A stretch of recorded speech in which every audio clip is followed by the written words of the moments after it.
Silence of the Lambs is such a good movie. It's far and away my favorite movie we watched this semester.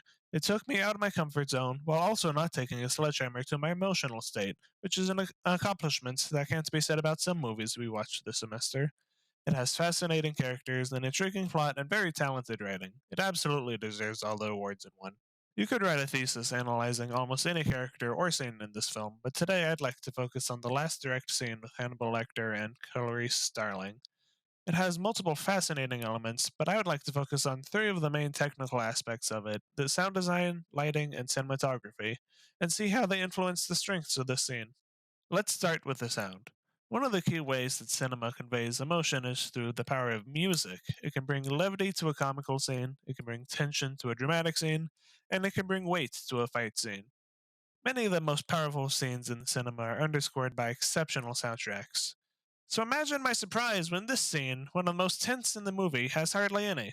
The only sound that comes in is tense strings during the climax. Everything else is just footsteps and a low drone, and fantastic voice acting, by the way. What became of your lamb, Clarice? I killed him. You still wake up sometimes, don't you? You wake up in the dark and hear the screaming of the lamb. Yes. This, however, works to the film's benefit.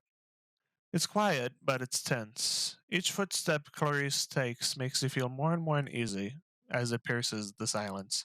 There's no levity in music here, there's just dramatic tension between two characters. And this is further supported by the lighting.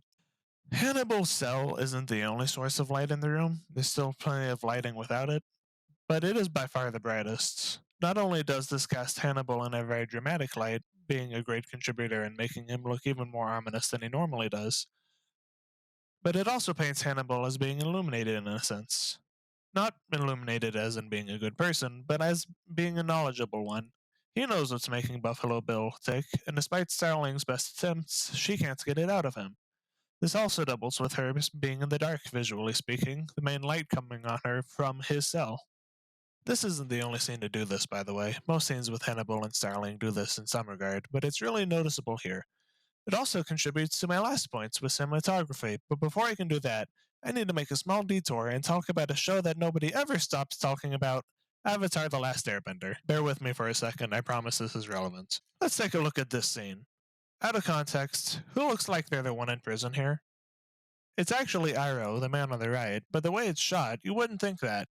If you haven't watched Avatar and you don't know the context for this scene, I'm definitely not the person to try to explain it. I'm very bad at summarizing stories, especially a long one like Avatar.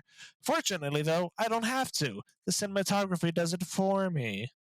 Zuko, the other character in this scene, is in a dark emotional place at this portion of the story, but you don't need me to tell you that, because you can tell.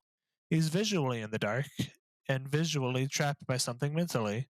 He's not the one in prison, and yet so many of these shots show him behind the bars, obstructing view of him. Contrast this with Aro, who, despite being the one actually in prison, is shown in the lights, and normally shown in front of the bars. Even the shots that show him behind bars don't actually show the bars obstructing him, and zoom in on him through the bars like you're leaving the views of the prison. It's a fascinating way to convey emotions and perspective, and wouldn't you know it, Silence of the Lambs did it 14 years earlier. This scene, while many of the shots are from Starling's perspective, showing Hannibal in his cell, an equal amounts are shot from Hannibal's perspective, showing Starling behind bars just as often. Plus, with Hannibal in the lights and sitting peacefully, it contributes to him feeling much more free in the audience's eyes, especially contrasted with Starling walking around, constantly moving behind the perceived bars in the dark.